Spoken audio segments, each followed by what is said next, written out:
Assalamualaikum warahmatullahi wabarakatuh, anak-anakku sekalian. Waalaikumsalam warahmatullahi wabarakatuh. Oh, luar biasa. Tepuk tangan dulu semuanya pada hari ini. Nah, jadi anak-anak sekalian, pagi hari ini, ya ini mesti pagi, menjelang siang ya. Bapak mau mengajak kalian. Ya, Bapak mau mengajak kalian, kita mau membuat kesepakatan kelas atau biasanya kita katakan keyakinan. Ya. Nah, untuk membuat itu, saya mau minta kepada nanti anak-anakku menyebutkan ya, berikan masukan aturan-aturan apa yang akan kita gunakan dalam kelas. Bisa bantu saya ya? Anak ya? Bisa tidak?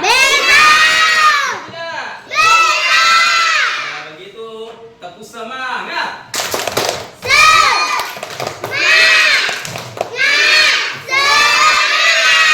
Nah, jadi saya tuliskan di sini tujuan hari ini kita belajar itu membuat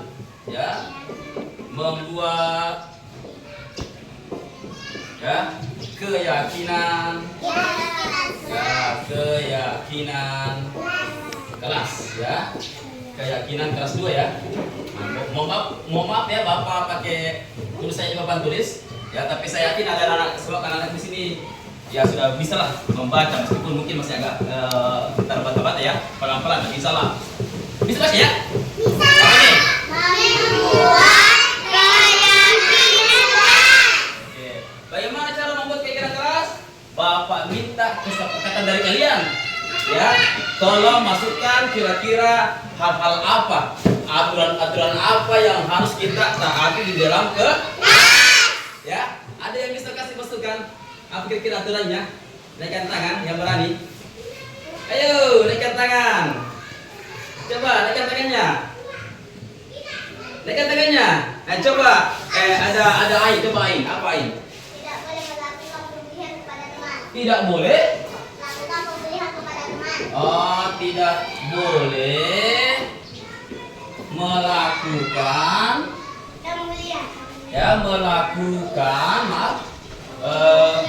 bulian apa? Pembulian kepada teman. Oke, tidak apa-apa, bagus ya. Nah, ini ain ya, pembulian ya.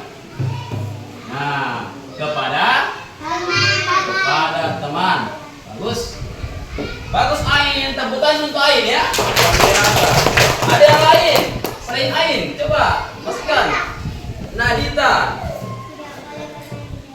Tidak boleh bermain dalam. Oh, bagus sekali, tepuk tangan untuk Nadita tuh. Ya, tidak boleh bermain di dalam kelas.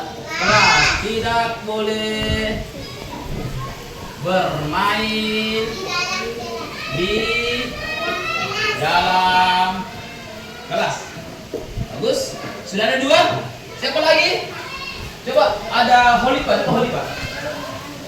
Tidak boleh mengganggu teman. Ya, tidak boleh mengganggu teman. Bagus. Ya. Nah, bagus, ada Holipah. Sudah 3. Wah, keren. Siapa lagi? Ada Naura. Coba ada Naura. Memperhatikan guru saat menerangkan. Memperhatikan guru saat menerangkan. Bagus. Memperhatikan guru saat menerangkan. Tepuk tangan untuk Naura. Bisa berapa? 1, 2, 3, 4. Ada lagi? Oh, April. Coba April. Tidak boleh mengejek teman. Bagus. Nah, April katanya tidak boleh kita ya mengejek teman. Sudah berapa nih? 5. Sudah ada 5. Saya pindahkan ke sini. Siapa lagi yang mau? Rekan tangannya. Ada dari Vera. Coba Vera, apa Vera? Tidak boleh ribut dalam kelas ya. Tidak boleh Pak ribut di dalam di dalam kelas. Bagus. Kalau misalnya kita masuk dari pintu ke sini, ada tidak yang biasa kalau kita dari luar mau ke sini? Ada lagi? Nora, bagaimana? memberi salam kepada guru. Memberi salam kepada guru sebelum masuk dalam ruang kelas. Tepuk tangan tuh Nak Nora ya. Nah, mengucapkan apa? Mengucapkan salam Kepada guru. ya kepada guru. Sebelum masuk Ya kepada guru sebelum masuk kelas. ya masuk Kelas. kelas ya. Nah, kalau misalkan ke sekolah itu bolehkah kita terlambat ke sekolah? Tidak. Siapa yang bisa bikin aturannya? Pak, Siapa yang bisa bikin aturannya? Kalimatnya? harus Apa? tepat waktu ketika ingin pergi sekolah. Ya, datang ke sekolah tidak boleh Tepat terlambat ya. Datang Tepat waktu. atau mungkin bahasanya saya kasih apa nih? Saya kasih datang ke sekolah tepat waktu. Ya, bagus bahasanya si Nak Nora ya. Datang Tepat waktu. datang ke Sekolah. sekolah Tepat waktu. tepat Waktu. waktu. Keren lah ini. Sekolah di Kemudian ya memang banyak ya, nanti kita akan saling satu persatu sampai menjadi keinginan kelas kita seperti yang sebelumnya Bapak pernah bikin untuk anak kelas di kita yang lalu ya. Kalau misalnya kita belajar sebelum Bapak dulu belajar, sebelum Bapak belajar setiap harinya itu kita begini dulu biasa. Apa itu? Hah? Berdoa. Berdoa sebelum ya, berdoa ya. Berdoa apa ini? Sebelum dan sesudah ya. belajar. Ya, sesudah belajar. Bagus.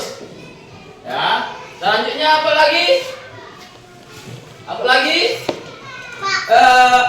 Kalau yang misalnya tiap hari datang ke sekolah untuk apa bahasanya bagus? Apa? Menjalankan tugas piket dengan tepuk tangan untuk Aitam ya. Ya, melakukan tugas piket dengan penuh tanggung tanggung jawab ya. Mohon maaf ya tulisannya Bapak kayak ini tapi bisa dibaca ya. Oke. Melakukan tugas piket dengan penuh tanggung jawab. Apa lagi kira-kira? Ada lagi? Yang berani?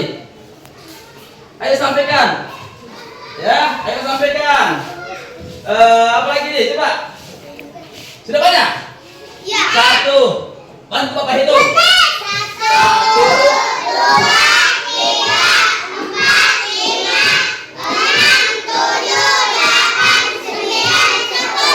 Baru 10. Ya. Ada yang mau tambah lagi?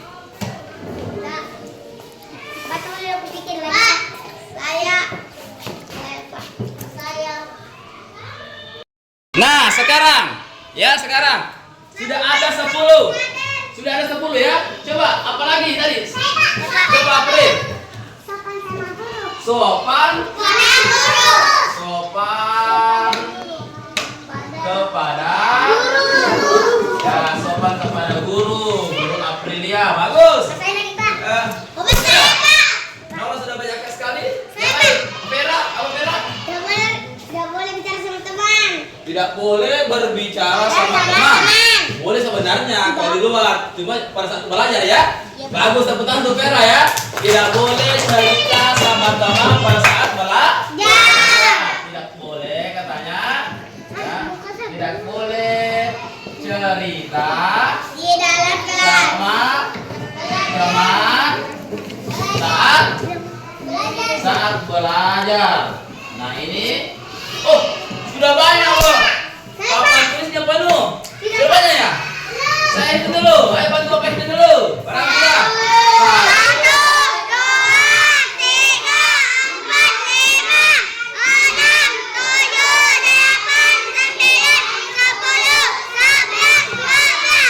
Wow.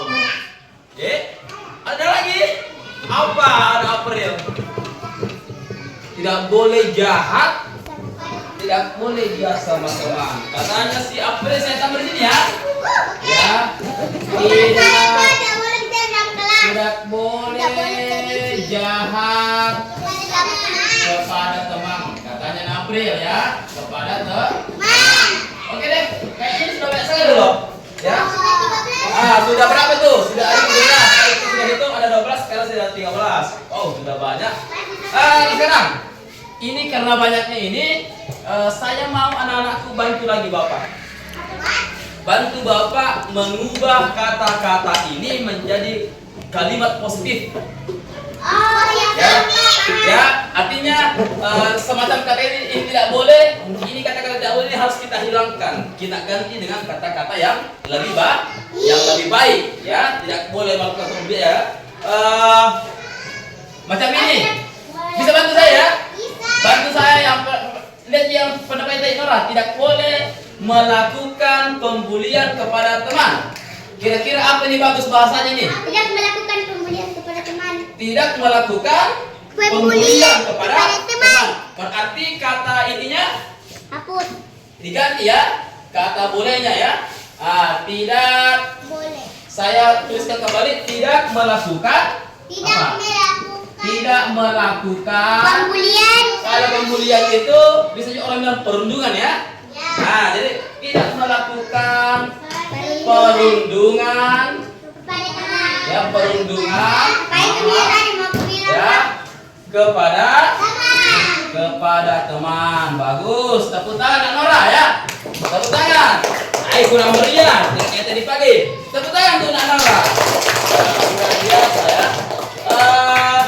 Yang kedua ada kata tidak boleh bermain di dalam kelas. Kira-kira apa bahasanya tuh supaya keren? Ya. Tidak bermain di dalam kelas. Apa? Tidak bermain di dalam. Tidak bermain. Tidak bermain. Jadi kata ininya kita hapus ya. Oke, maksudnya kayaknya tidak bermain dalam kelas Pak. Oh, bisa ya. Kita hapus ini tidak bermain. Tidak kelas. Tidak bermain. Ya, di dalam kelas. Oke, artinya kalau tidak bermain berarti di dalam kelas dia tertib ya. Dia tertib dalam belajar, bagus.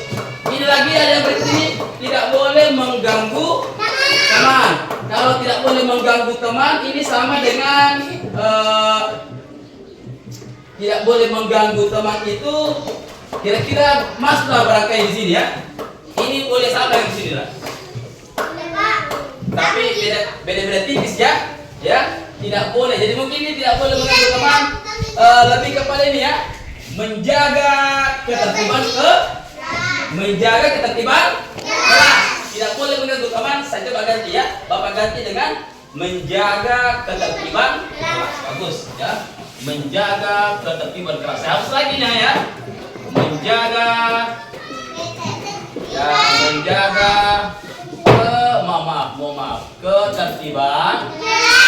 ketertiban kelas. Bagus. Selanjutnya apa ini? Memperhatikan guru saat menerangkan. Bagaimana itu? Memperhatikan guru saat menjelaskan. Saat ini kalau ya memperhatikan guru saat menjelaskan. Kayaknya sudah bagus ya. Tidak perlu dilihat atau perlu diganti? Tidak. Kayaknya guru saat ini bagus ya. Memperhatikan guru saat menerangkan. Nah, berikutnya ada kata tuh. Tidak boleh Apa itu? Tidak boleh mengejek teman. Kalau mengejek teman sama yang tadi ya. Sepertinya masuk di sini. Masuk di sini juga boleh. Ya, tidak melakukan perundungan kepada teman juga masuk di sini. Menjaga apa nih? Ketertiban. Menjaga ketertiban kelas. Berarti kata tidak boleh mengejek teman ini Bapak apa?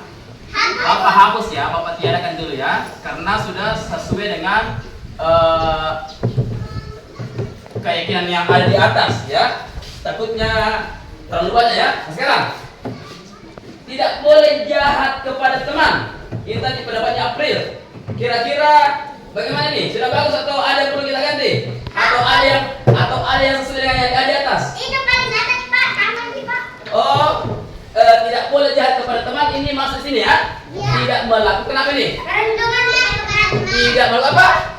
Tidak melakukan Fahri bisa baca ini? Tidak Apa? melakukan Tidak melakukan? perundungan kepada teman. Berarti ini bapak apa nih? Aku. Bapak hapus karena dia relevan atau sesuai dengan poin yang ada di atas, yaitu tidak melakukan perundungan kepada teman. Luar biasa, tepuk tangan kita nih. Nah, kamu beli 5. Rogi. Kebuatan. Rogi. Belajar Pancasila. B5. Yes, mantap. Oh keren, tepuk tangan buat anda ya, luar biasa ya. Masih ada ya?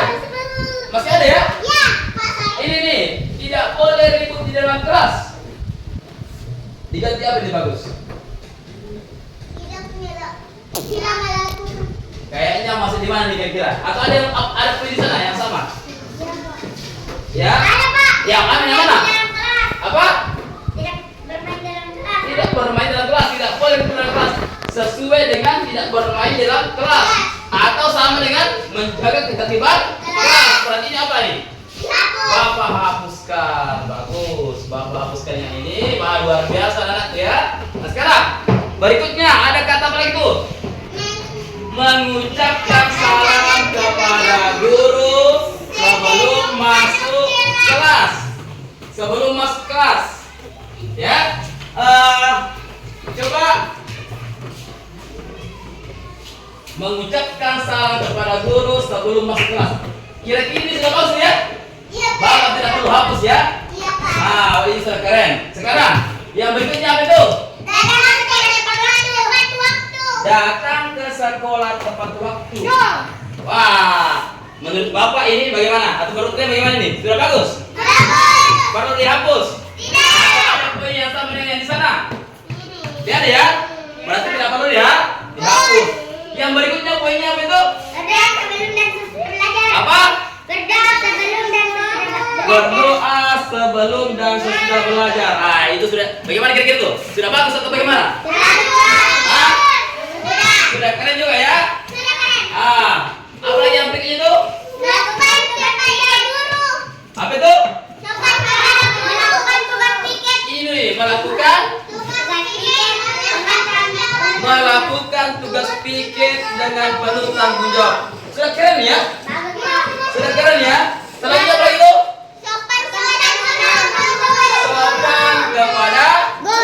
Sopan kepada guru. Itu bagus juga itu ya, menurut saya. Yang terakhir apa yang terakhir? Tidak boleh cerita sama teman saat belajar. Kira-kira perlu dihapus atau ada masuk di sana? Tidak boleh cerita sama teman saat belajar. Kayaknya masuk di sini loh. Apa itu? Menjaga ketertiban kelas. Berarti ini Bapak apa nih? Bapak hapuskan ya. Menjaga ketertiban kelas. Wow, luar biasa anak-anakku pagi hari ini ya, sudah berani membuat aturannya dan sudah merubahnya ke kalimat-kalimat positif ya. Tepuk tangan untuk saya semua. Ya, luar biasa sekali ya. Nah, anak-anakku sekalian, ini kita sudah rubah tadi kalimat-kalimatnya menjadi kalimat-kalimat yang positif. Tersisa sisa berapa ini? 1, 2, 3, berapa? 4, berapa nih? 5, 6, 7, sudah berapa? 9. Nah, sekarang kita mau menyaring ini menjadi kita mau menemukan nilai-nilai kebajikan yang ada di dalamnya. Ya, kita mau menemukan nilai-nilai kebajikan yang ada di dalam kayak kelas yang kita buat ini ya. Seperti ini, tidak melakukan perundungan kepada teman. Ini kira-kira masuk nilai apa nih kira-kira? Kalau nilai kebajikan, ya, ada yang tahu? Ya, tidak melakukan perundungan kepada teman itu saya nilai kebajikan adalah nilai kebajikan masuk ke ini, keadilan. Ya, nilai kebajikannya adalah supaya adil. Tidak ada yang merasa dirugikan. Ya, jadi tidak ada yang boleh mengajak teman, tidak ada yang memberi teman. Nah, itu kenapa? Karena inilah prinsipnya adalah nilai universalnya adalah nilai kebajikannya adalah keadilan. Harus adil. Paham Ki? You understand? Sekarang selanjutnya tidak bermain di kelas. Ya, kalau tidak bermain di kelas itu saya sampaikan bahwa ini adalah merupakan bagian dari nilai kebajikannya. Mungkin maksudnya sini tanggung jawab kita sebagai apa? Siswa atau murid. Selanjutnya menjaga ketertiban kelas. Kira-kira maksudnya di mana kira-kira? Ya, kalau orang menjaga ketertiban kelas itu maksudnya di mana kira-kira? Nilai kebajikannya masuk ke adilankah, kejujurankah, empatikah, kemudian atau kebaikankah, tanggung jawabkah, integritaskah, atau maksudnya rasa hormat? Menjaga ketertiban kelas, maksud apa itu? Katanya masuk rasa hormat juga ya. Menurut Nak Naura apa nih? Maksudnya apa? Rasa hormat. Menurut Nak Naura Pak, ini Pak menjaga ketertiban kelas itu masuk ke mana? Hormat. Ya, nilai kebajikannya Pak rasa hormat. Rasa hormatnya kepada siapa? Kepada guru. Ya, menjaga ketertiban kelas berarti rasa hormatnya kepada Guru. kepada guru. Saya kira bukan cuma kepada guru ya, juga kepada murid teman-teman ya lain. Kenapa? Karena ketika anak-anakku menjaga ketertiban kelas berarti anak-anakku tidak mengganggu teman yang lain yang sedang belajar. Bagus, tepuk tangan untuk Nak Naura. Ya. Ya, kurang semangat, tepuk tangan untuk Nak Naura. Ya, selanjutnya ya, saya ini dulu ya. Kira-kira selanjutnya memperhatikan guru saat menerangkan. Ini kira-kira maksudnya nilai kebajikan yang mana? Keadilankah, kejujuran, ya, empati, kebaikan, tanggung jawab, integritaskah, atau rasa hormat? Rasa hormat. Memperhatikan guru saat menerangkan. Rasa hormat. Masih di mana? Lebih ke mana? Ayolah. Ya, maksudnya ke mana? Nilai kebajikan adalah masuk kepada rasa, masuk kepada bagian rasa hormat. Nilai kebajikan rasa hormat. Bagus. Berikutnya apa lagi tuh? Mengucapkan salam kepada guru sebelum masuk kelas. Ini kira-kira masuk apa nih? Kebajikankah, keadilan, kejujuran, empati, tanggung jawab, rasa hormat, atau apa? Tanggung jawab. Mengucapkan salam kepada guru sebelum masuk kelas. Apa nilai kebajikannya? Peran? Apa nilai kebajikannya kira-kira? Mengucapkan salam kepada guru. Tanggung jawab. Saya sih pribadi tidak masuk ke rasa hormat ya. Karena kita mengucapkan salam kepada guru itu karena kita apa? Kita apa? Kita menghormati guru Pak. Makanya ini maksudnya apa nih? Mengucapkan salam kepada guru sebelum masuk kelas itu maksudnya kepada rasa, maksudnya kepada rasa hormat ya. Nah, kemudian datang ke sekolah tepat waktu. Masuk di mana kira-kira? Apakah keadilan? Apakah kejujuran? Apakah empati? Kebaikan? Tanggung jawab? Integritas atau rasa hormat? Tanggung jawab. Datang ke sekolah tepat waktu. Kira-kira maksud mana tuh? Tanggung jawab. Iya, datang ke sekolah tepat waktu maksudnya mana? Tanggung. Dia masuknya ke bagian nilai kebajikannya adalah masuk tanggung jawab. Nah, kemudian nih berdoa sebelum dan sesudah belajar. Kira-kira maksudnya mana tuh? Adil, keadilan, apakah kejujuran, empati, atau masuk kebaikan, rasa hormat, atau yang lain-lain? Tanggung jawab. Berdoa sebelum dan sesudah belajar. Tanggung jawab. Tanggung jawab menurut Nak Naura. Tanggung jawab ya. Karena memang kita diminta, kalau kita beragama Islam memang kita diminta untuk selalu memulai aktivitas dengan berdoa. Setiap memulai dan sesudah melakukan sesuatu itu kita berdoa. Menurut Nak Naura itu masuk tanggung jawab. Saya luruskan ya. Sepertinya itu nak maksudnya ke ini nilai Ya, boleh tanggung jawab ya. Kebaikan. Kan. Maksudnya kebaikan ya. Kemudian melakukan tugas piket dengan penuh tanggung jawab, guys. Pasti tahu. Kira-kira maksudnya itu. Ya. Tanggung jawab. Melakukan tugas piket dengan penuh tanggung jawab. Maksudnya mana itu? Tanggung jawab. Maksudnya mana, Bella? Tanggung jawab. Alfian, maksudnya mana? Serius, maksudnya tanggung jawab. Ya, maksudnya ya dia maksudnya di bagian kebetulan juga memang ada kata tanggung jawab, berarti sih dia maksudnya di nilai kebajikannya masih ditanggung jawab. Kemudian, oh yang terakhir ini apa nih? Sopan kepada guru. Dia maksudnya gimana nih kalau sopan kepada guru? Sopan kepada guru dia apa?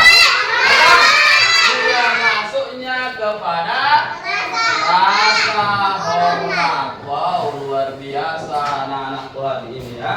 Tepuk tangan yang meriah dulu teman-teman sekalian ya.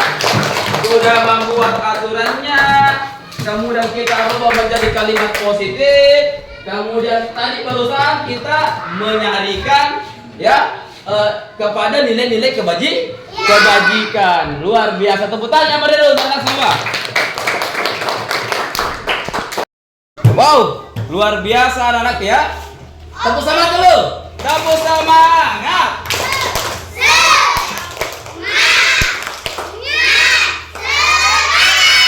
Nah, sekarang sudah ada ini ya tadi keyakinan kelasnya yang kita sudah ubah dan sudah kita saringkan nilai-nilai kebajikan. Tapi ada beberapa ini yang mungkin Bapak perlu ini ya. Karena di sini saya lihat ini sudah bagus macam ini. Tidak melakukan perlindungan kepada teman. Ini sudah keren. Ya, ini bagus sekali. Ya, siapa tadi pendapat ini? Saya. Pendapatnya Nora kayaknya ya. Ya. Dengan Ain ya. Tepuk tangan dulu untuk ya, tidak maaf. Ain. Pendapatnya Ain Sam ya. Tidak melakukan perlindungan kepada teman. Tepuk tangan Ain Sam ya. Itu bagus sekali. Kemudian tidak bermain di dalam kelas. Ini sama dengan ini Bapak baru perhatikan ini sama dengan bagian mana tadi Bapak punya yang warna hijau itu yang bagus ke sana. Maaf ya. Ini sama dengan menjaga ketertiban. Ya, menjaga ketertiban kelas ya. Ini kemudian itu sudah kalau yang menjaga tadi sudah bagus, sudah keren. Kemudian memperhatikan guru saat menerangkan. Nilai kebajikannya adalah nilai rasa hormat. Ya, ini sudah bagus juga. Selanjutnya lagi apa ini? Mengucapkan salam kepada guru sebelum masuk kelas. Ya, ini sih harus memang ini memang harus menjadi kebiasaan kita juga ya. Bagus sekali itu. Kemudian apa ini? Apa ini? Ada yang bisa baca ini? Datang ke sekolah tepat waktu. Nilai kebajikannya adalah apa itu? Tanggung jawab. Itu bagus sekali juga. Selanjutnya apa ini?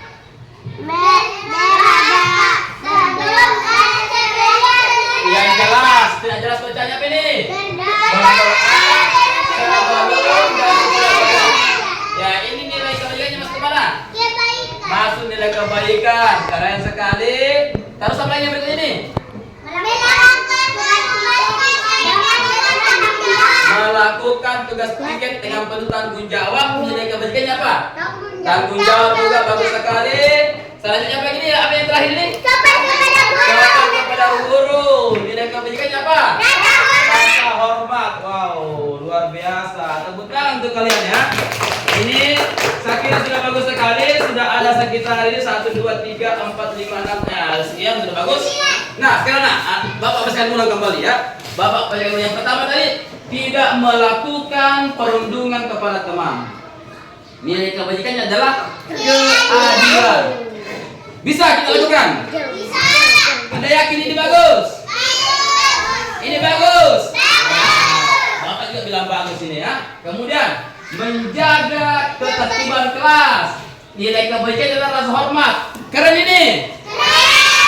Bisa ditaati. Bisa dipatuhi. Pastinya bisa karena kita sama-sama yang membuat dan kita yakini inilah aturan yang akan berlaku di kelas kita ya. Selanjutnya apa lagi itu? Memperhatikan guru saat menerangkan. Bagaimana ini? Ya, dia nilai kebajikannya masuk rasa hormat. Bagaimana nih Bang ya? Bagus. Ya, memang karena memang tujuan kita ke sekolah untuk belajar. pelajar pada saat Bapak Ibu guru menjelaskan di atas, ya memang kita wajib untuk memperhatikan. Karena ini tepuk tangan buat Anda ini ya. Bagus. Selanjutnya lagi, apa tuh? Mengucapkan salam kepada guru sebelum masuk kelas. Masuk pada bagian rasa hormat. Ya, bagus juga. Keren sekali. Wah, ini yang paling penting ini ya, supaya ini apa tuh? Datang ke sekolah dapat itu maksudnya berbagian apa? Tanggung jawab. Iya, maksud tanggung jawab ini penting sekali. Ya, makanya harus kita selalu bangun pagi. Jangan lupa apa? Sholat subuh dulu. Baru apa?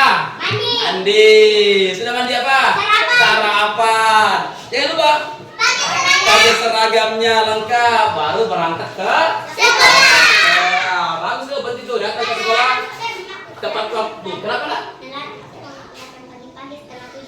Oh iya, dapat pagi. Memang makan tidur bagus, ya. Isi dulu perut, baru berangkat ke sekolah. Ya, datang ke sekolah tepat waktu. Itu kalau demikian anak-anak bisa seperti demikian, berarti anak yang disiplin, ya. Anak yang bertanggung jawab. Nah sekarang apa lagi tuh?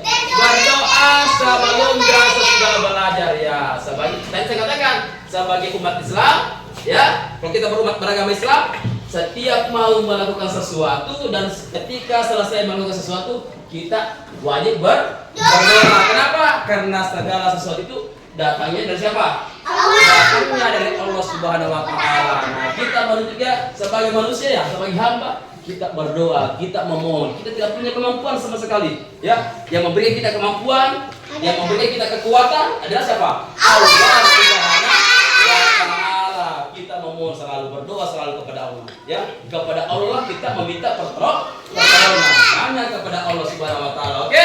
Nah, selanjutnya apa lagi tuh? Melakukan tugas piket dengan penuh tanggung jawab. Ini penting sekali. Bagus sekali anak-anak membuatnya ya. Jadi anak-anak yang bertugas piket siap. Akan melaksanakan tugasnya dengan baik. Siap. Besok hari apa tuh besok? Ada siapa? Ada Rizwan, ada Khalifah, ada Aulia Sakira dan Nak Mikaela.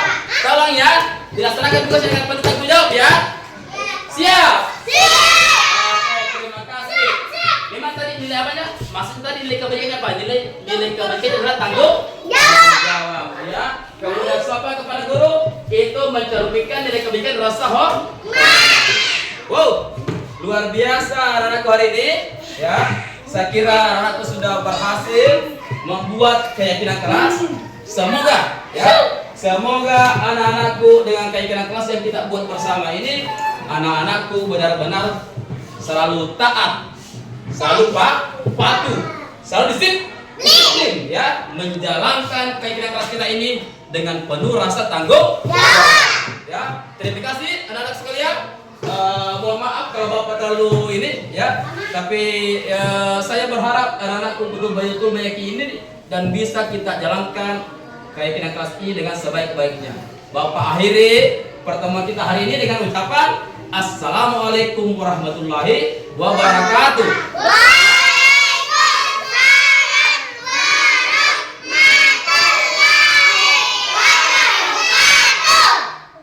Tepuk P5.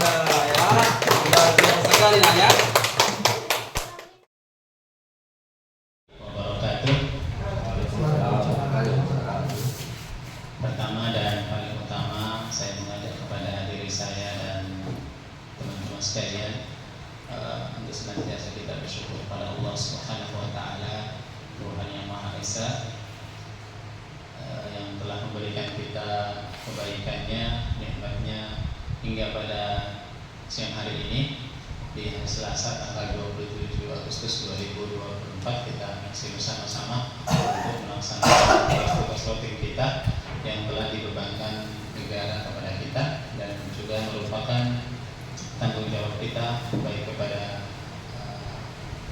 bangsa maupun kepada diri kita sendiri dan keluarga kita. Bapak Ibu yang sama saya hormati, rangkaian kegiatan ini adalah salah satu diseminasi dari budaya positif yang dipelajari oleh kawan-kawan kita di pendidikan guru penggerak. Jadi saya mengharapkan sumbangsi partisipasi teman-teman dalam kegiatan diseminasi ini. Dan insya Allah pada kegiatan hari ini itu akan dilakukan 2 kegiatan oleh CGP kita. Yang pertama adalah pemaparan atau penyebaran pemahaman tentang apa yang sudah dipelajari dalam budaya positif, dan yang kedua adalah beliau akan membagikan pengalaman dan pembelajaran apa yang sudah beliau dapatkan selama menyelesaikan modul ini. Jadi diharapkan teman-teman bila ada tanggapan, bila ada pertanyaan bisa memberikan kepada CGP yang bersangkutan. Untuk sesi 1 Pak Mas Gori dahulu, kurang lebih setengah jam. Nanti insya Allah saya lanjutkan Bapak Ibu lebih kurang 1 jam. Mudah-mudahan setengah 4 kurang sedikit bisa selesai semuanya. Jadi mari kita persilakan kepada Pak Mas Gori untuk menyampaikan penyebaran pemahaman tentang sekaitan dengan modul yang telah dipelajari dan berbagi pengalaman praktik baik dan pembelajaran yang sudah dilakukan di kelasnya. Waktu dan tempat Pak Mas Gori di sini. Tadi Pak.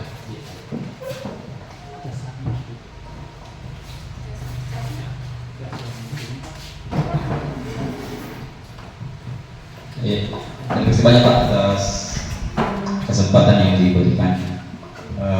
Assalamualaikum warahmatullahi wabarakatuh.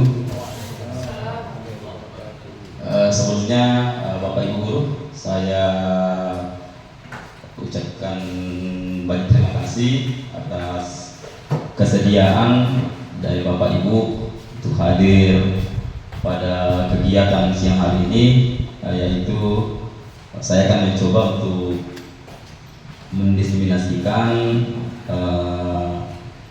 apa yang kami dapatkan pada kegiatan PGP yaitu Pendidikan Guru Penggerak terkait dengan modul 1.4 yaitu budaya positif.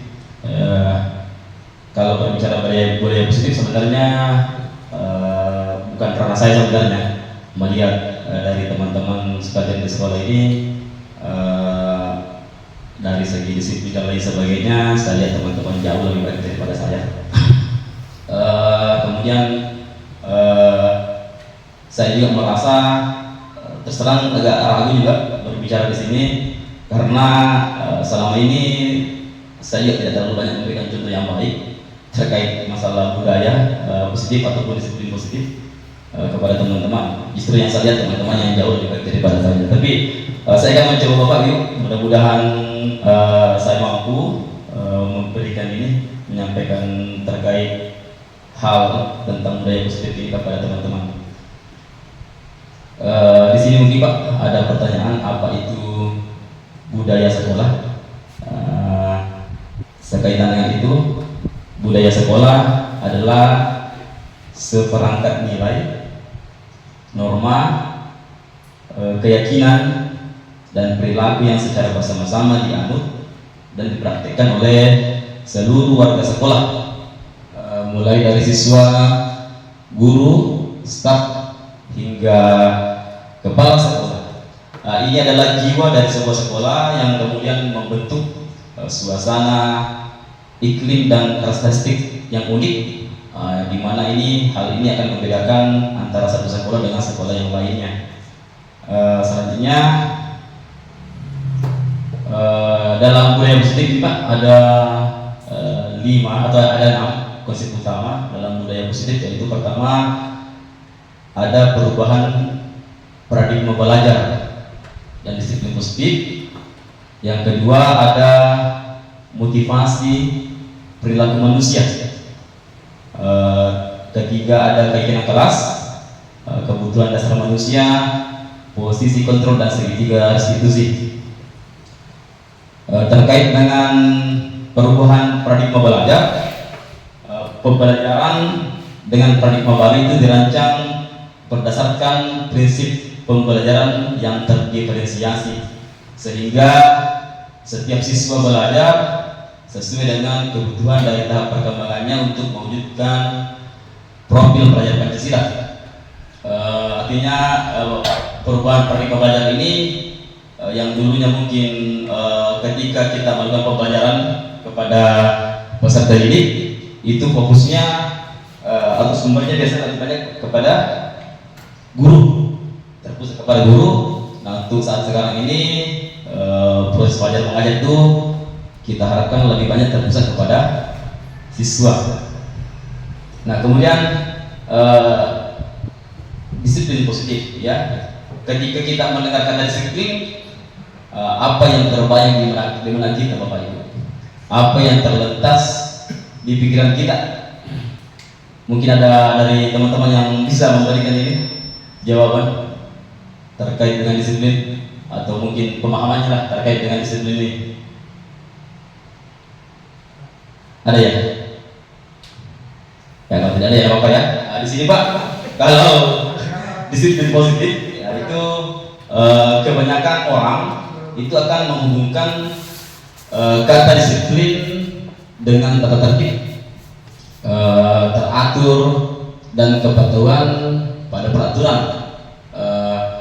Kata disiplin juga sering dihubungkan dengan hukuman. Ya, artinya untuk memperbaiki sikapnya siswa biasa kita senantiasa memberikan hukuman, karena kita menganggap bahwa dengan memberikan hukuman itu sikapnya siswa bisa menjadi lebih disiplin. Nah, padahal itu sebenarnya sungguh berbeda. Kenapa? Karena belajar tentang disiplin positif, yaitu tidak harus dengan memberikan hukuman. Dalam budaya kita, makna kata disiplin itu dimaknai menjadi sesuatu yang dilakukan oleh seseorang pada orang lain untuk mendapatkan kepatuhan. Ya, seperti itu tentang disiplin positif. Di sini juga apa itu disiplin positif? Disiplin positif itu merupakan salah satu cara menerapkan disiplin yang bertujuan untuk menumbuhkan kesadaran serta memberdayakan anak untuk melakukan sesuatu tanpa sogokan, tanpa ancaman, maupun juga tanpa hukuman. Nah, disiplin positif merupakan pendekatan dalam mendidik dan membimbing seseorang, terutama anak-anak kita, yang fokus pada bagaimana membangun karakter positifnya dan tanggung jawab tanpa menggunakan hukuman fisik atau emosional. Seperti itu Bapak Ibu. Mungkin Bapak Ibu juga sebenarnya sudah memiliki pemahaman yang lain, ataupun mungkin sama saya dengan ini Pak ya, terkait dengan disiplin positif ini. Selain itu, sebagai pendidik Pak, Bapak Ibu, tujuan kita adalah bagaimana menciptakan anak-anak yang memiliki disiplin diri, sehingga mereka bisa berperilaku dengan mengacu pada nilai-nilai kebajikan universal intrinsik, bukan ekstrinsiknya seperti itu. Ini Bu, Bapak Ibu, Dian Gostein dalam bukunya saya tahu bagaimana bacanya Pak ya. Restruksinya apa? School Discipline itu menyatakan ada katanya 3 motivasi perilaku manusia, yaitu pertama menghindari ketidaknyamanan dan hukuman, mendapatkan imbalan atau penghargaan dari orang lain, kemudian menghargai nilai-nilai kebajikan diri sendiri. Di sini Bapak Ibu, kalau dari ini tadi William Lester dalam kontribusinya itu ingin meluruskan beberapa miskonsepsi terhadap tentang makna kontrol, yaitu ada 3. Jadi ada semacam ilusi guru mengontrol murid, yang dimana itu pada dasarnya kita tidak dapat memaksa murid untuk berbuat sesuatu jikalau murid tersebut memilih untuk tidak melukainya, walaupun tampaknya guru sedang mengontrol perilaku muridnya. Nah, hal demikian terjadi karena murid sedang mengizinkan dirinya dikontrol. Jadi terkadang kita ingin mengatur siswa, itu sebenarnya bukan karena kita punya power untuk itu. Ya, hal itu terjadi ketika siswa ingin dikontrol itu karena siswa mengizinkan dirinya untuk dikontrol. Kemudian saat itu bentuk kontrol guru menjadi kebutuhan dasar yang dipilih murid. Nah, sehingga teori kontrol menyatakan bahwa semua perilaku itu memiliki tujuan, bahkan terhadap perilaku yang tidak disukai. Selanjutnya ada lagi ilusi yang lain bahwa semua penguatan positif, efektif dan bermanfaat. Artinya itu penguatan positif atau bujukan adalah bentuk-bentuk kontrol segala usaha untuk mempengaruhi murid agar mengulangi suatu perilaku tertentu. Selanjutnya lagi bahwa ini Bapak Ibu, ilusi bahwa kritik dan membuat orang merasa bersalah dapat menguatkan karakter. Nah, terkadang kita sebagai guru juga sering melakukan hal ini ketika ingin mengharapkan sikap disiplin dari peserta didik kita terkadang menjadi seorang guru yang membuat siswa itu merasa bersalah, supaya anggapan kita menganggap bahwa dengan menyatakan hal yang seperti demikian kepada peserta didik, itu peserta didiknya akan bisa memperbaiki sikapnya. Jadi menggunakan kritik dan rasa bersalah untuk mengontrol murid menuju pada istilahnya kepada identitas gagal, ya. Mereka belajar untuk merasa buruk tentang diri mereka, kemudian mereka mengembangkan dialog diri yang negatif. Ini berlangsung pada jiwa siswa ini. Kemudian kadangkala sulit bagi guru untuk mengidentifikasi bahwa mereka sedang melakukan perilaku ini, karena seringkali guru cukup menggunakan suara harus untuk menyampaikan pesan negatif kepada siswa. Selanjutnya juga ada ilusi bahwa orang dewasa itu memiliki hak untuk memaksa. Ya, banyak orang dewasa yang percaya bahwa mereka memiliki tanggung jawab untuk membuat murid-murid itu berbuat hal-hal tertentu. Nah, apapun yang dilakukan dapat diterima selama ada sebuah kemajuan berdasarkan sebuah pengukuran kinerja.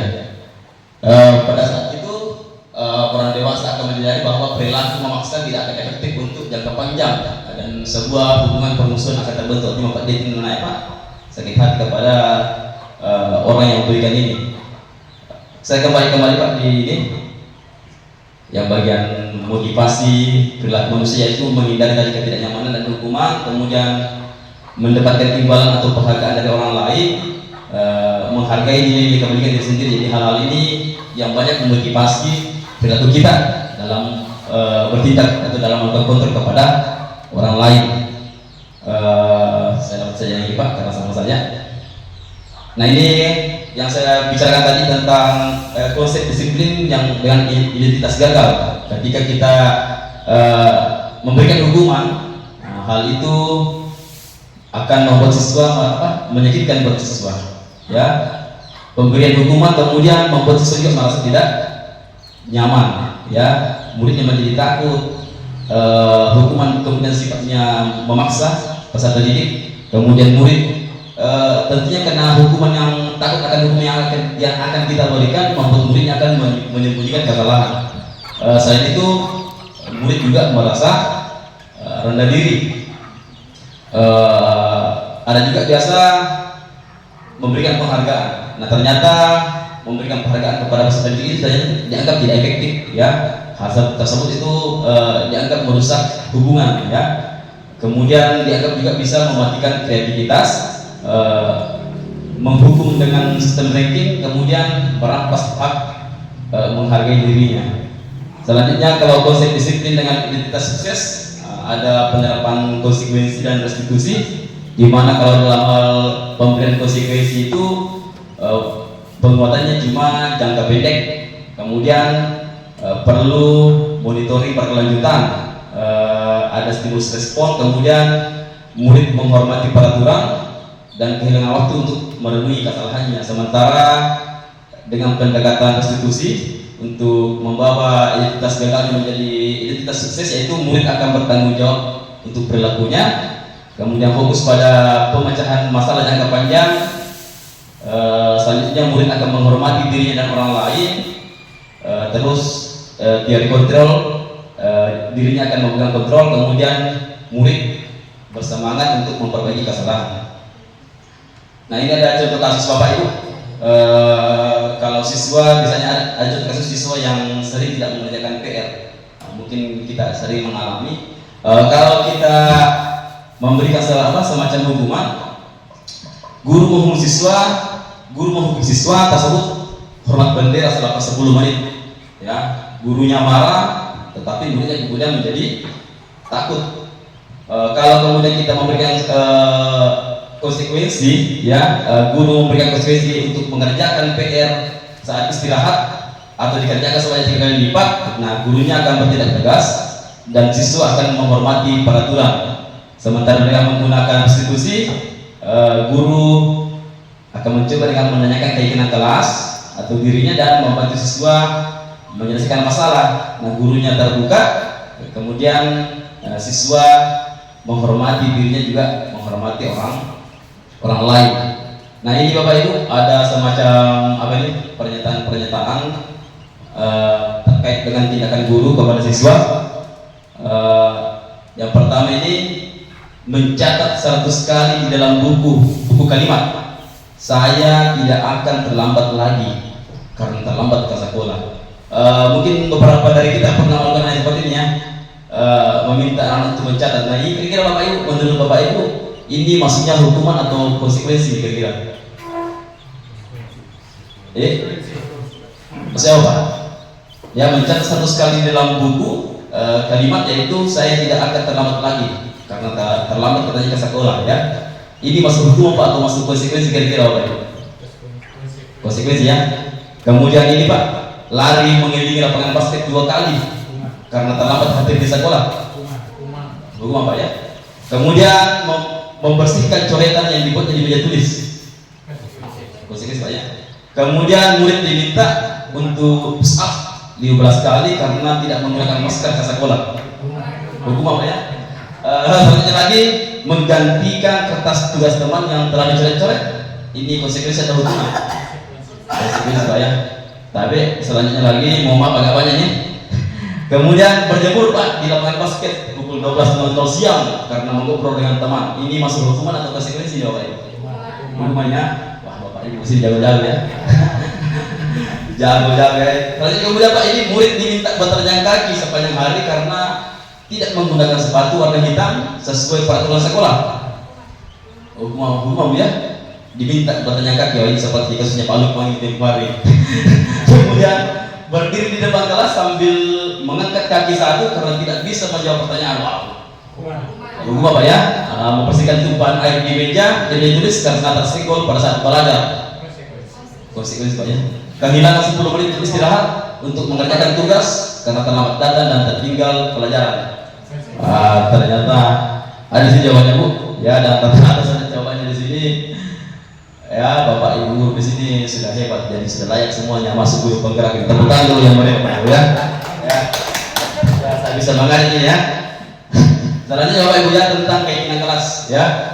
Keyakinan kelas merupakan sesuatu yang positif yang dapat diterapkan di lingkungan kelas kita ya. Keyakinan kelas bersifat lebih abstrak daripada peraturan yang sifatnya lebih rinci dan konkret.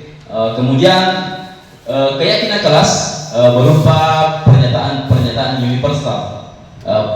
Pernyataan keyakinan kelas senantiasa disebut dalam bentuk positif. Keyakinan kelas hendaknya tidak terlalu banyak sehingga mudah diingat dan dipahami oleh semua warga kelas. Keyakinan kelas sebaiknya sesuatu yang dapat diterapkan di lingkungan tersebut. Semua warga kelas hendaknya ikut berkontribusi dalam pembuatan keyakinan kelas lewat kegiatan curah pendapat. Ya, kemudian bersedia menunjuk kembali keyakinan kelas dari waktu ke waktu. Kalau saya Pak, mungkin dari teman-teman ada yang sudah pernah bikin ya. Artinya materi tentang keyakinan kelas Bapak Ibu sudah pernah dapat kemarin di aplikasi PMM juga kan. Kebetulan juga di CGP ada Bapak Ibu. Saya pribadi sudah mencoba juga melakukan. Kemudian ada langkah-langkah. Kalau langkah-langkahnya saya kira teman-teman juga sudah paham karena ada di PMM sebenarnya. Kalaupun saya sampaikan ini hanya mengulang saja. Ini Bu contoh-contohnya daripada keyakinan kelas ya.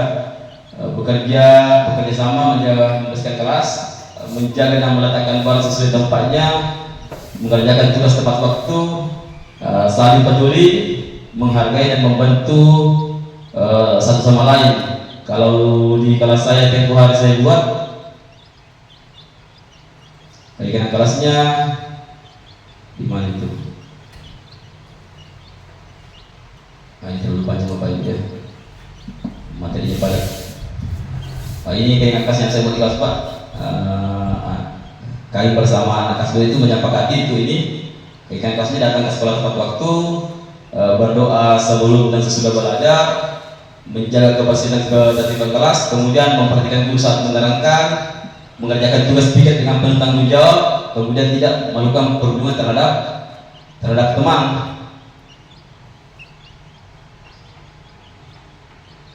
Ini Bapak Ibu terkait dengan nilai ini. Maaf ini saya kembali ke ini saja.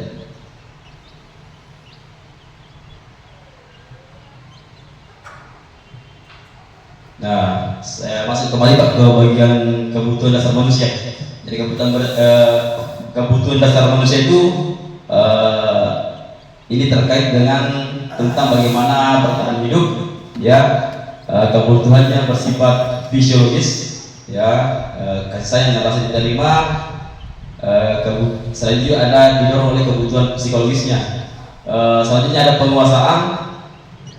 Kebutuhan dasar manusia itu didorong oleh rasa ingin menguasai, kebutuhan akan melakukan atas kemampuan. Selanjutnya juga ada kebebasan, kebutuhan akan pilihan, kesenangan, yaitu kebutuhan tentang merasa senang. Nah, ini kami dapatkan Bapak Ibu dari dari DPMM juga tentang 5 kebutuhan dasar manusia. Selanjutnya ada 5 posisi kontrol restitusi, mohon maaf ya. Salah ada polisi tadi.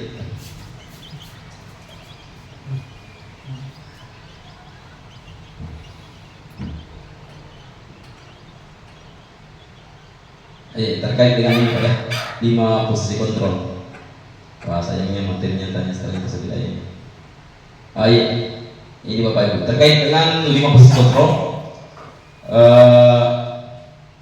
Di sini 5 posisi kontrol restitusi. Biasanya kita sebagai guru itu berada pada 5 posisi ini ya.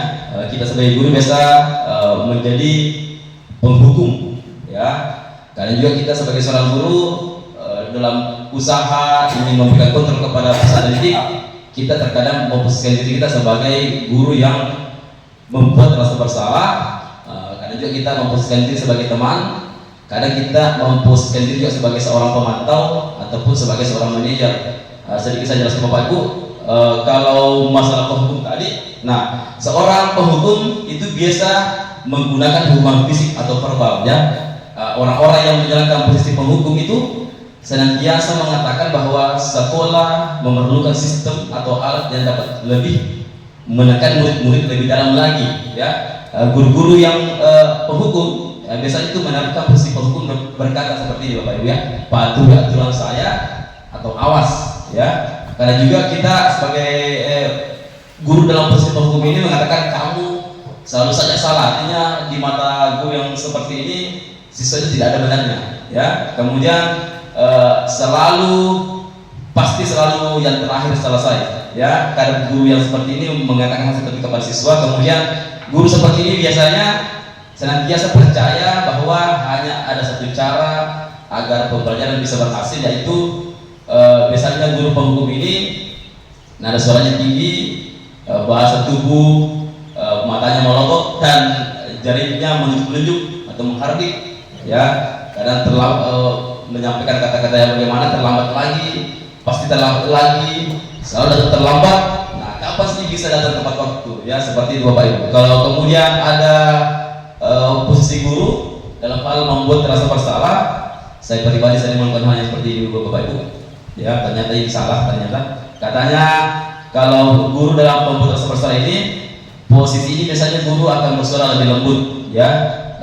Pembuat rasa bersalah akan menggunakan keheningan yang membuat orang lain merasa tidak nyaman, bersalah atau rendah diri. Kata-kata yang keluar dengan lembut akan seperti ibu sangat kecewa sekali dengan kamu ya. Berapa kali bapak harus memberitahu kamu ya, Nah, gimana coba kalau orang tua kamu tahu kamu berbuat seperti ini? Kata-kata seperti ini itu membuat murid merasa bersalah, ya. Guru dengan membuat rasa bersalah biasanya nada suaranya memelas, halus atau sedih, kemudian bahasa tubuhnya merapat pada anak dengan gaya-gaya lesu bagaimana, ya. Adi, kamu ini bagaimana ya? Ya, kamu sudah berjanji dengan ibu, tidak akan terlambat lagi. Kamu kenapa ya senang sekali mengecewakan ibu? Nah, ibu benar-benar kecewa terhadap kamu. Nah, kata-kata yang seperti ini bu, kadang terlontar, bapak ibu, kadang terlontar bagi guru yang posisi kontrolnya pada ini membuat rasa bersalah. Selanjutnya mungkin posisi kontrol yang lain bu, ada posisi kontrol yang lain yaitu gurunya bertindak sebagai teman. Ya, guru pada posisi ini tidak akan menyakiti murid, namun akan tetap berupaya mengontrol muridnya melalui cara persuasi, ya. Posisi teman pada guru bisa negatif ataupun positif. Nah, positif di sini berupa hubungan baik yang terjadi antara guru dan murid. Guru di posisi teman biasa menggunakan hubungan baik dan humor untuk mempengaruhi seseorang. Nah, saya pribadi pun sering melakukan hal ini sebenarnya, ya, jujur. Kemudian mereka bisa berkata seperti ini, ayolah, bantulah demi bapak ya. Nah, dia lakukan hal seperti ini kepada siswa supaya siswanya mau melakukan sesuatu. Kemudian ayo ingat tidak bantuan bapak selama ini, atau karena juga katanya ya sudah kali ini tidak apa-apa, nanti ibu bantu bereskan. Nah, hal negatif dari posisi teman ketika guru berada pada posisinya yaitu bila suatu saat gurunya tersebut nantinya tidak bisa membantu, itu muridnya akan kecewa dan berkata, saya pikir bapak ibu teman saya ya. Nah, murid akan merasa dikecewakan dan tidak mau lagi berusaha. Nah, hal ini akan menimbulkan murid hanya akan bertindak untuk guru tertentu dan tidak akan mau bertindak kepada guru yang lainnya. Itu kalau pada posisi teman bapak ibu. Selanjutnya ada posisi pemantau. Kalau posisi pemantau ini yaitu memantau berarti mengawasi. Nah, pada saat kita mengawasi, kita bertanggung jawab atas perilaku orang-orang yang kita awasi, ya. Posisi pemantau berdasarkan pada peraturan-peraturan dan konsekuensi, ya. Dengan menggunakan sanksi atau konsekuensi, nah kita dapat memisahkan hubungan pribadi kita dengan murid. Sebagai seseorang yang menjalankan posisi pemantau, pertanyaan yang biasa diajukan yaitu peraturannya apa? Ya, hal ini bisa ditanyakan kepada siswa. Apa yang telah kamu lakukan dan sanksi atau konsekuensi apa yang anak-anak akan dapatkan dari perbuatan atau hal-hal yang melanggar misalkan dari aturan-aturan yang ditetapkan. Nah, seorang pemantau sangat mengandalkan perhitungan, catatan, data yang dapat digunakan sebagai bukti atas perilaku seseorang. Nah, posisi ini akan memudahkan ini. Ada kata-kata juga stiker, catatan, daftar cek, ya. Posisi pemantau sendiri berawal dari teori stimulus respon yang menunjukkan bahwa tanggung jawab guru dalam mengontrol muridnya. Ya, kalau pemantau tadi ini, kalau dari nada suaranya biasanya datar, bahasa tubuhnya formal. Hasilnya biasanya murid akan memahami konsekuensi apa yang harus dijalankan karena telah melanggar salah satu peraturan sekolah.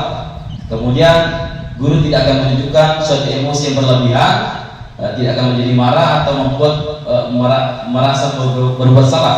Murid tetap dibuat tidak nyaman, yaitu dengan harus tinggal kelas pada ini tadi berkaitan dengan kerja bapak ibu ya, tinggal pada jam istirahat untuk mengerjakan tugas ya. Selanjutnya bapak ibu saya pindah ke posisi manajer. Dari yang sebelumnya tadi ada posisi penghukum, pembuat rasa bersalah, kemudian teman, pemantau, dan sekarang ada pada posisi manajer, di mana posisi yang terakhir ini adalah manajer, yaitu posisi di mana guru berbuat sesuatu bersama dengan murid, ya, mempersilahkan murid mempertanggungjawabkan perilakunya, ya, mendukung murid agar dapat menemukan solusi atas permasalahannya sendiri. Nah, seorang manajer telah memiliki keterampilan di posisi teman maupun pemantau, dan dengan demikian bisa jadi di waktu-waktu tertentu kembali kepada kedua posisi tersebut jika diperlukan.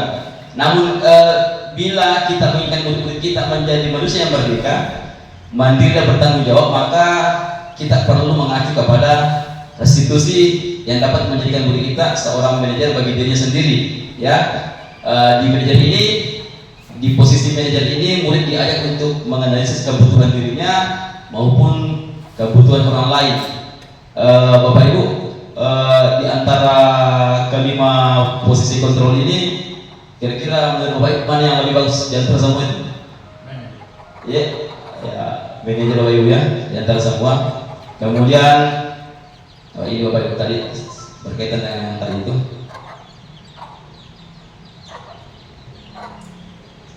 Ada juga untuk Bapak Ibu materinya di BNM kalau Bapak Ibu ingin ini. Ini contoh kasus Bapak Ibu, siswa tidak memakai atribut lengkap saat upacara bendera. Nah, gurunya kemudian menanyakan, apakah kamu tahu kesalahanmu? Kira-kira bagaimana kamu akan memperbaiki kesalahan ini? Kira-kira ini Bapak Ibu kalau dihubungkan dengan posisi kontrol, ini maksudnya posisi kontrol bagaimana Bapak Ibu? Pembunuh, pembuat rasa bersalah, manajer atau lain-lain Bapak Ibu. Ya, siswa tidak memakai atribut lengkap saat upacara, gurunya pernah menyampaikan, apakah kamu tahu kesalahanmu? Kira-kira bagaimana kamu akan memperbaiki kesalahan ini? Masuk aja Bapak Ibu ya. Kalau saya mungkin lebih ke pembuat rasa bersalah Bapak Ibu ya. Oke, nanti kita lihat Bapak Ibu ya. Ini kemudian ada kasus siswa tidak memakai atribut lengkap saat upacara bendera. Nah, kata-kata yang guru sampaikan yaitu patuhi aturan sekolah, lalu berdiri di depan barisan. Tidak lengkap lagi, pasti alasannya lupa. Kapan kamu bisa memakai atribut lengkap? Kira-kira ini Bapak Ibu masuk di posisi mana ini? Pembuat bersalah. Ya, atau penghukum? Ya, penghukum Bapak Ibu ya. Masuk penghukum. Kemudian ada kasus lagi, siswa tidak memakai atribut lengkap saat upacara bendera. Nah, ayolah tertib, buat Bapak bangga ya. Kali ini tidak apa-apa, pasti lain kali tidak terulang lagi. Kira-kira ini posisinya bagaimana Bapak Ibu? Ya, ini posisi teman ya, saya juga pada juga Bapak Ibu ya. Masih ada banyak kasusnya, sekira Bapak Ibu lebih tahu lah barangkali ya. Sekarang saya masuk kepada bagian ini Bapak Ibu, restitusi dalam menerapkan disiplin di sekolah ya. Restitusi dalam konteks penerapan disiplin di sekolah itu mengacu pada upaya memperbaiki hubungan dan pemulihan yang melibatkan siswa, guru dan staf sekolah. Konsep ini tidak hanya berfokus pada hukuman atau sanksi, tetapi juga pada pemahaman dan pemulihan hubungan yang mungkin terganggu oleh perilaku yang melanggar aturan sekolah. Nah, dalam penerapan disiplin yang orientasi restitusi itu tujuannya adalah untuk mengajarkan siswa tanggung jawab dan akibat dari tindakan mereka. Nah, ini juga memberi siswa kesempatan untuk memperbaiki kesalahan dan menjadi anggota yang lebih baik dalam komunitas sekolah. Ini Bapak Ibu, kalau restitusi kayaknya dari Pak Surya juga sudah pernah kita dapatkan, dari Pak Arif juga sudah kita dapatkan. Yang saya ingat ada pertanyaan dari Pak Lukas saat itu, katanya mana yang lebih bagus antara penerapan restitusi ini, hukuman dengan konsekuensi. Yang saya ingat itu jawabannya yang saya dapat dari ini, mencari ini ternyata katanya memang restitusi ini jauh lebih baik ya, pendekatan restitusi jauh lebih baik. Nah, ini Bapak Ibu penerapan segitiga restitusi di sekolah, ada juga di materi di PNM apa itu restitusi. Nah, restitusi adalah proses menciptakan kondisi bagi murid untuk memperbaiki kesalahan mereka, sehingga mereka bisa kembali pada kelompok mereka dengan karakter yang lebih kuat. Nah, restitusi juga merupakan proses kolaboratif yang mengajarkan murid untuk mencari solusi dari masalah mereka dan membantu murid berpikir tentang orang seperti apa yang mereka inginkan. Itu yang restitusi Bapak Ibu. Bagian daripada restitusi ini sekian teman-teman sudah dapatkan di PNM, yaitu tentang terbagi kepada 3 hal: menstabilkan identitas, kemudian validasi tindakan yang salah, dan menanyakan keyakinan. Segitiga restitusi ini Bapak Ibu diharapkan kepada kita sebenarnya banyak-banyak melakukan ini dan menerapkannya dalam proses kegiatan belajar mengajar kita sehari-hari ya. manfaatnya juga besar sekali sebenarnya untuk bagaimana membentuk peserta didik menjadi lebih disiplin. Kesimpulan Bapak Ibu tentang budaya positif ini adalah sebuah investasi jangka panjang yang akan memberikan manfaat yang signifikan bagi siswa, guru dan sekolah secara keseluruhan. Dengan menciptakan lingkungan belajar yang positif dan memberdayakan, kita dapat membantu siswa mencapai potensi penuh mereka dengan menerapkan budaya positif yang diharapkan, yang meningkatkan motivasi siswa belajar, kemudian meningkatkan prestasi akademik, membangun hubungan yang positif antara guru dan siswa, dan membentuk karakternya siswa. Tadi Bapak Ibu, sekian mungkin dari saya. Selanjutnya akan disampaikan juga sesuatu dari Bapak Kepala Sekolah tadi. Assalamualaikum. Terima kasih banyak Bapak Ibu atas perhatiannya. Assalamualaikum warahmatullahi wabarakatuh. Kasih dulu kan. Tepuk tangan.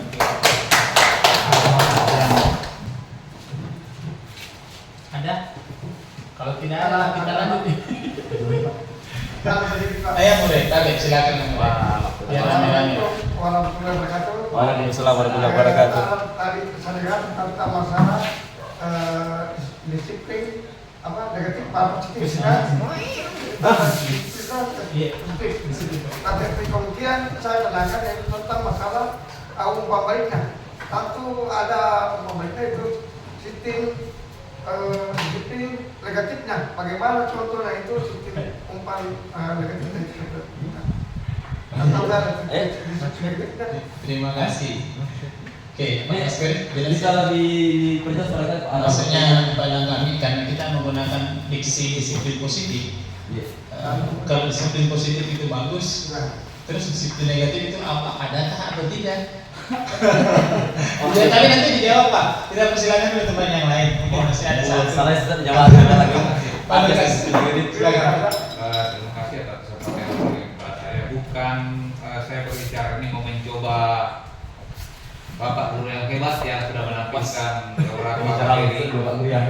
Tetapi saya merasa bahwa kalau umur barangkali di sini saya dengan Pak Langkami lebih tua dari mereka, tapi ilmu lebih nihil, begitu barangkali. Ya. Jadi saya berharap dengan jalur yang kita tempuh seperti ini kita saling mengisi. Barangkali dengan barangkali terus terang barangkali perlu diupdate. Perlu diupdate seperti laptop begitu barangkali yang sudah tua. Jadi terima kasih. Sesuai dengan pemaparan materi tadi sudah sangat jelas bahwa menerapkan budaya positif di lingkungan sekolah itu sangat penting. Tetapi menurut pemahaman saya Pak, ada beberapa contoh yang saya mau tanyakan di sini. Pertama, bahwa kalau kita bandingkan penerapan budaya positif dengan memberikan hukuman seperti masa-masa lalu, kira-kira sudah berapa persen kira-kira keberhasilan kita menggunakan mendisiplinkan anak atau memberikan hukuman? Mengapa saya katakan demikian? Karena saya sendiri secara pribadi mengalami dari SD sampai SMA itu masalah kedisiplinan itu kita betul-betul kalau kita merasa bersalah atau kita melakukan kesalahan, kita betul-betul diberikan hukuman sesuai dengan apa yang kita lakukan. Tidak seperti sekarang kita melakukan kesalahan malah dibilang jangan caranya begini. Seolah-olah perbuatan itu kita seolah-olah sembunyikan supaya jangan mereka tahu bahwa mereka melakukan kesalahan. Nah, yang saya mau tanya kira-kira di sini keberhasilannya kira-kira kalau kita menggunakan budaya positif ini dengan memberikan hukuman, kira-kira mana yang lebih bagus atau mana yang lebih efektif keberhasilannya menumbuhkan budaya positif dengan memberikan hukuman kepada anak-anak? Terima kasih. Itu yang pertama. Kemudian yang kedua, yang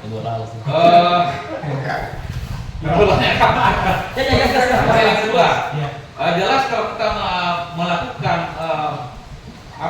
budaya disiplin positif, pasti ada faktor pendukung dan faktor penghambat. Oleh karena itu kami mohon dari pemaparan menjelaskan apa kira-kira pendukung dan penghambat jika kita menerapkan budaya positif di sekolah. Terima kasih. Terima kasih banyak Pak Lukas. Satu lagi Bapak Ibu ya. Satu lagi supaya kita nanti satu kali jawab saja. Bu Erne, silakan Bu. Pak Lukas bisa mengopol mic-nya di depan Pak. Oh,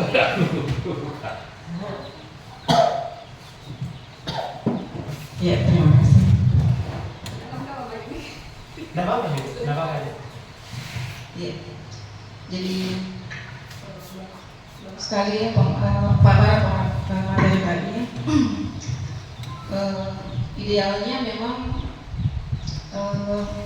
perintah atau instruksi yang kita sampaikan ke anak-anak itu memang apa ya, seperti tadi ya yang digambarkan, misalnya ketika kita mengungkapkan kekecewaan kita ke anak-anak ya. Cuman mungkin faktanya begini atau masalahnya mungkin begini, anak-anak kita itu respect tidak dengan ungkapan-ungkapan yang kita sampaikan kepada mereka, yang tadinya kita mau merubah mereka dengan menyampaikan bahasa lisan yang dikemas dengan sangat baik ya, untuk teks apa ya, untuk anak-anak kita apa ya, apakah mereka membaca atau apakah pesan itu sampai di anak-anak kita. Sementara kita tahu betul anak-anak kita itu lingkungan, berangkat dari lingkungan keluarga mereka itu instruksi seperti itu tidak ada. Bahkan jarang sekali mungkin orang tua yang yang kebanyakan itu kalau memberikan instruksi ke anaknya, ajak ke polisi tak, gitu kan, yang kasar-kasar atau dalam tanda kutip instruksi yang terbiasa di telinga mereka itu sudah yang seperti yang kita. Nah, takutnya kalau kita aplikasikan yang tadi seperti itu malah kayak mereka mendengar nyanyian atau malah merasa saya jadi nantinya jadi buku tidak terasi atau tidak apa ji. Nah, bagaimana? Apakah memang konsep seperti ini sudah cocok di lingkungan kita atau harus ada perombakan dari awal, bahkan sampai kita ini ke rumah mereka, apakah mereka siap untuk instruksi seperti itu? Terima kasih. Maksudnya berarti oleh makna apa? Pertanyaan yang cerdas saya kira Bu Erne, sangat cerdas. Pak Mas Gori, jadi pada kami apakah disiplin negatif ada, dan dari Pak Lukas sejauh mana efektivitas, efisiensi dan keberhasilan daripada penerapan konsep ini dibanding dengan pemberian hukuman. Saya sedikit memberi catatan tambahan ke pertanyaan Pak Lukas. Mungkin yang dimaksud Pak Lukas pemberian hukuman bukan murni pemberian hukuman, Pak ya. Karena orang dulu itu saya tidak setuju kalau dikatakan orang dulu itu suka menghukum. Sebenarnya ada juga Pak, mereka itu pemantau. Sebenarnya mereka juga itu ada sebagai teman. Cuma karena lebih besar mungkin, lebih banyak mungkin bahasa menghukumnya mungkin, maka sampai kita mengatakan orang dulu itu suka menghukum. Yang berikutnya pertanyaan bagus juga dari Pak Lukas. Tentu ada faktor pendukung yang menghambat bila ini dilakukan di sekolah. Dan satu pertanyaan terakhir dari Bu Erne, cocok nggak dengan situasi dan kondisi kita saat ini? Itu saja dulu Pak PB ya. Pak Mas Gori, saya persilakan Pak. Iya Pak. Hari dulu. Disiplin aja tuh.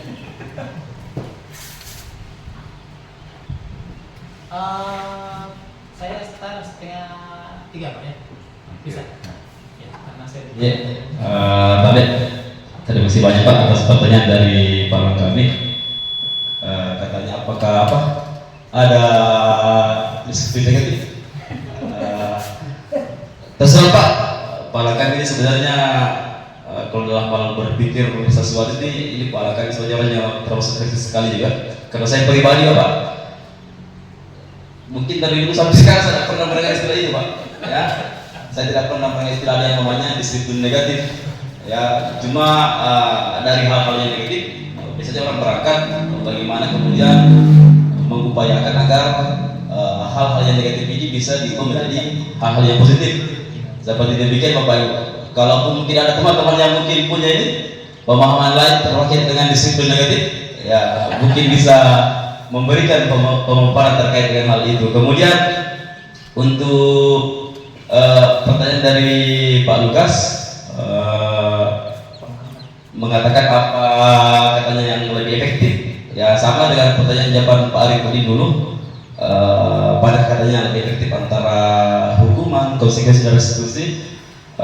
Dari yang saya baca Pak, ya, dari yang saya baca dari literatur yang saya dapatkan itu mengatakan bahwa restitusi sedikit itu ada semacam pemaparan persentasenya di situ.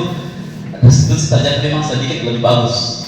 Ya, restitusi sedikit lebih baik dibandingkan penerapan hukuman dan konsekuensi itu.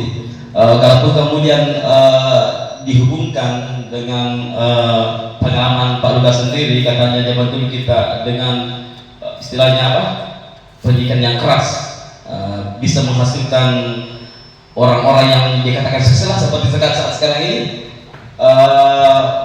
Mungkin apa ya, saya pribadi sebenarnya merasa seperti demikian Pak, tapi yang kemudian kita pelajari, yang kita pahami adalah bahwa pendekatan restitusi ini yaitu menstabilkan identitas, kemudian memvalidasi kesalahannya, kemudian menanyakan keinginan kelas kepada peserta dianggap itu lebih baik, dianggap lebih efektif ya, dengan tidak dengan menyediakan pemberian hukuman itu kepada peserta didik. Artinya peserta didik itu diajak bagaimana mencari tahu kesalahannya sendiri seperti apa, kemudian dari menemukan kesalahannya memvalidasi tindakan mereka yang salah itu, peserta ini kemudian diajak untuk menemukan sendiri solusi apa jalan keluar terbaik dari masalah yang ia hadapi. Artinya bagaimana membangun hubungan baik antara guru dengan siswa, karena ketika katakanlah misalkan kita memposisikan diri sebagai penghukum tadi itu,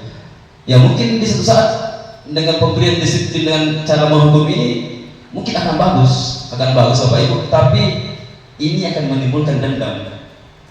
Ya, ini akan menimbulkan dendam kepada peserta didik kita. Oke lah, kalau kemudian suatu saat nantinya peserta didik kita tumbuh sukses dan mereka memahami maka ya waktu itu nana juga guruku minum tiga amadesi bagus, maka jangan apa kau yang modern Pak. Yang dikhawatirkan jangan sampai dia punya persepsi lain atau pandangan lain, sehingga dengan persepsi itu dia bisa saja melakukan hal-hal yang tidak diinginkan. Seperti demikian barangkali Pak Lukas. Mungkin jawaban yang lebih memuaskan mungkin bisa Bapak kita diskusikan sama-sama barangkali. Ada sedikit Pak. Terima kasih atas tanggapan dari pertanyaan saya. Saya ingin memasukkan sedikit pemikiran bahwa memang ialah barangkali. Tapi yang menjadi pertanyaan sini Pak, sejak kapan kira-kira penggunaan restitusi itu digunakan di Indonesia dibandingkan dengan keberhasilan yang sudah berlalu? Yang saya mau tanyakan, sejak kapan ini restitusi dilakukan dan kita mengukur di mana keberhasilannya sehingga kita berani katakan demikian? Terima kasih. Muhammad ya. Ya, menyamar bagaimana? Oke, saya sedikit Pak. Mungkin sambil kita memikirkan pertanyaan Pak Lukas, bisa dijawab dulu faktor pendukung dan penghambat yang bisa ada apabila menerapkan disiplin positif. Karena yang ditanyakan Pak Lukas ini pendukung dan penghambat, perlu sekali kita ketahui. Kenapa? Karena pasti ke depan kita dituntut untuk dalam perilaku berhadapan dengan anak dituntut untuk melakukan restitusi. Tapi ada pertanyaan Pak? Bukan pertanyaan, artinya tanggapan sedikit menambahkan. Ya. Jadi begini Bapak Ibu, mungkin ini saya ya. Tanggapan saya, karena kalau kita melihat dari adanya itu budaya positif, pasti ada campur tangan daripada budaya luar dengan apa yang pemerintah sekarang keluarkan, seperti adanya mungkin pembatasan hukuman bagi siswa. Nah, di zaman dulu mungkin pemerintah tidak pernah mengeluarkan hal-hal seperti itu. Adanya sedikit langsung lapor. Nah, itu yang bisa kita sebagai guru terbatas langkah kita, tindakan kita untuk mengambil suatu tindakan dalam mengeksekusi suatu masalah. Ya, jadi sekiranya itu saya Pak. Terima kasih. Terima kasih Pak Edi, itu ditangkap bagus sekali. Jadi nanti di barang seperti adonan, jadi nanti kuenya. Mas Giri, silakan Pak, pendukung penghambat. Atau mau jawab dulu pertanyaannya Giri? Ya, tapi kalau saya hubungkan dengan penghukum dan penghambat, saya lebih ke penghambatnya dulu. Salah satu penghambat mungkin kegiatan restriksi ini dilakukan di sekolah. Ya itu tadi yang pertanyaannya Bu Hermi. Mungkin salah satunya itu artinya kebiasaan peserta didik kita menghadapi orang tua di rumah ya dengan bahasa-bahasa yang mungkin sedikit lebih kasar ya dibandingkan dengan restitusi ini. Itu mungkin salah satu penghambat Bapak Ibu. Artinya bagaimana kita menerapkan restitusi dengan cara apa ya lebih konsep apa sih Pak? Lebih kontekstual ya. Mungkin dengan memahami 3 langkah ini Pak tadi menstabilkan identitas, kemudian validasi tindakan yang salah, kemudian menanyakan keinginan kelas. Mungkin kita sebagai guru yang punya apa istilahnya yang dituntut untuk lebih kreativitas ya, lebih kreatif lagi menerapkan restitusi ini menggunakan bahasa sehari-hari barangkali ya Pak ya, lebih kontekstual seperti Bu Hermi ya. Ya ini sebenarnya salah satu penghambat dari Pak Lukas. Kalau pendukungnya ya kira-kira kita semua di sini sudah dapatkan ini, sudah dapatkan materi restitusi ini di PPM, sudah memahami. Nah tentunya kita sudah tahu dan lebih memahami bagaimana atau hal-hal apa yang bisa kita lakukan untuk menerapkan segitiga restitusi ini untuk peserta didik kita masing-masing. Kalau kemudian lagi pertanyaannya tadi Pak Lukas, sejak kapan restitusi ini efektif dilakukan sehingga dikatakan lebih sehingga restitusi ini dikatakan lebih efektif dibandingkan penerapan antara hukuman dan konsekuensi ini. Kalau soal itu Bapak Ibu, Pak Lukas, mohon maaf saya belum terlalu jauh sampai di sana, hanya sebatas belajar juga dan kemudian mencoba memberikan apa istilahnya pemaparan kepada teman-teman karena bahwa hal ini katanya dianggap lebih baik dibandingkan itu. Mohon maaf kalau jawaban saya tidak terlalu memuaskan. Lebih dahulu memberi waktu Pak tadi. Assalamualaikum warahmatullahi wabarakatuh. Waalaikumsalam. Ini sangat apa namanya yang ditanyakan Bu Hermi, yang disampaikan Pak Edi dan yang ditanyakan Pak Lukas si campur ya Pak. Menurut saya, kenapa begini? Sebelum masuk ke situ saya tanggapi sedikit dulu mengenai disiplin negatif dari yang murid. Itu Pak, kata-kata disiplin itu sekarang cenderung berkonotasi negatif. Kau pedangi anak itu, pedangi dulu kepala sekolah tanya guru, disiplin beliau deh. Seolah-olah saya tidak disiplin. Padahal tanya ke anak siswa, disiplin beliau jadi konotasinya itu disiplin negatif. Padahal sebenarnya Bapak, disiplin itu artinya dari bahasa Latin Yunani artinya belajar, bukan kepatuhan. Disipline in Greek language dalam bahasa Yunani itu berarti belajar. Tapi dia selain bentuk kod kampungnya berubah menjadi kepatuhan. Disiplin itu artinya belajar. Jadi di sekolah kita disiplin artinya kita belajar. Tapi sampai sejauh ini antara disiplin positif karena sudah dianggap dulu bahwa disiplin itu negatif. Terus terang kalau Pak Kadi semua kada kepala sekolah disiplin itu jadi bisa dipeluk orang apa artinya maka dia jadi terlambat aja. Itu makna disiplin. Artinya Pak, kata itu diksi itu sudah bergeser. Jadi makanya ditambahkan disiplin positif supaya menguatkan kembali. Padahal sebenarnya orang-orang yang memahami etimologinya daripada disiplin tahu bahwa disiplin maknanya bagus, maknanya belajar. Itu kembali di situ. Jadi disiplin positif, disiplin negatif menurut saya Pak tidak ada, sama nih disiplin. Kalau kita kembali ke akar katanya disiplin itu belajar. Pak, jadi perlu basic kita dikasih masuk di sini. Kemudian Pak Lukas tadi tentang kapan mulai ini. Jadi Pak terus terang ini digunakan di Amerika. Pembelajaran ini digunakan di Amerika dan bahkan itu tahun 2001. Sekarang ini 2020 Pak. Jadi Amerika sudah dulu kita balik. Jadi menurut saya justru perlu ada lompatan lebih cepat dari pemerintah daripada yang ini sekarang. Tapi sekarang sudah bagus. Dari perlu ada lompatan. Dan kita mengetahui kalau di negara Eropa, di Amerika itu memang kultur budaya beda dengan kita. Mereka cenderung lebih bebas karena itu teori disiplin positif ini memang sangat cocok lah saat itu dan saat ini bagi mereka. Tapi kita mungkin karena negara maju kita akan mengadopsi yang benar-benar dan yang bagus dari situ. Ini yang menarik tadi Bapak Ibu dari Pak Edi tentang Bu Erne juga. Pikirnya saya cerita, kita menggunakan bahasa begitu sementara. Saya bilang karena kultur budaya kita mungkin tidak sama, Dia anak SD di sana Pak Ibu, SMP di Amerika itu dia sudah mengerti HAM. Terus terang, kalau mereka dipukul sama orang tuanya, dia bilang apa sama orang tuanya? Tunggu umur saya 18 tahun, saya tinggalkan rumah. Kenapa? Karena dia sudah paham, umur 18 tahun undang-undang menjamin tidak boleh. Anak-anak sudah merdeka, mandiri. Kalau kita, latuk mau apa nama benci, mau bagaimana matuan ini?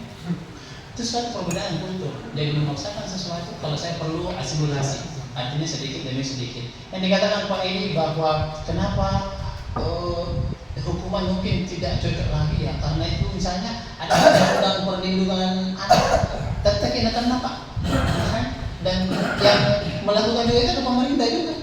Ya. Kalau menurut saya Pak, beda zaman beda orangnya dan tiap zaman punya orang. Artinya kalau metode lama, cara yang itu mungkin cocok sekali pada waktu dan kita adalah produknya yang dimaksud oleh Pak Lukas dan itu bagus, itu berhasil. Nah sekarang kita punya tantangan dengan kondisi sekarang dengan masifnya teknologi semua masuk luar biasa Pak. Sampai-sampai anak tak sendiri di rumah aja dan saya nak gue dia gaya kata-kata restitusi itu Pak. Yang ada keluar mengeluh kok dia siap dan seterusnya. Wah hukum yang bagusnya sih begitu. Tapi kalau saya perlu mungkin sedikit demi sedikit. Tapi kita sudah dapat ilmunya, sekira begitu Pak ya. Oke Pak Bu, bagaimana dari saya seperti itu? Artinya ini sudah dibuktikan di Amerika bahwa ini bagus, ini berhasil. Bukan kita mengadopsi mentah-mentah kalau menurut saya. Dan tentu saja kita tetap mengharapkan pemerintah punya kebijakan dan sangat adil dalam menyeleksi setiap budaya yang datang dan masuk di dalam negeri kita. Tapi dengan adanya teknologi dia Pak bisa itu. Tapi Pak, saya barangkali bahasa ini memulai hukuman yang saya bisa dengar dengar juga. Ya. Bukan hukuman, tapi kita lupa menjadi mendisiplinkan diri. Kan kadang-kadang itu kita akan memberikan hukuman, tapi yang tujuan kita ke situ adalah arahnya untuk mendisiplinkan anak. Dan bukan berarti saya tegur ini anak begini. Seperti yang dikatakan di Berlin tadi bahwa kamu salah, kenapa terlambat? Kita pakai bahasa yang lembut sekali, apakah anak itu bisa pahami? Seperti itu. Malahan saya buktikan Pak, jujur ya, di kelas saya ada berapa itu yang selalu terlambat. Kenal bawang nak, terlambat. Besok nanti terlambat. Saya ulang lagi, besok nanti terlambat. Jadi saya bilang jangan sampai tinggal teori. Begitu maksud saya. Tapi kami sebenarnya sebagai artinya kita sebagai guru tidak bisa juga disalahkan dalam hal ini karena kurang tegas dalam artian memberikan hukuman yang berbau fisik. Betul Pak, artinya saya buktikan sendiri Pak. Karena kita kemarin itu mungkin zaman kita SD, ikan lagi pasti itu berubah Pak pasti tidak ada itu. Lebih cepat. Jangan Pak, bayangannya saya ke pas sekolah guru yang anu makanya diberi apalagi kalau suaranya nih. Nah sekarang karena di apa kita sama undang-undang yang tidak tahu bagaimana caranya anak-anak ini ya. Tidak punya suara Apa? Sudah buktikan sendiri. Samanya. Artinya begini Pak, saya sependapat dengan Pak ini. Saya buktikan sendiri, bukan main-main. Saya coba ada berapa murid saya yang selalu terlambat. Bahkan ada yang paling dekat rumahnya di sini. Saya bilang, kenapa bisa terlambat? Apa masalahmu? Bisa nyalain terlambat sih. Saya dekati lagi.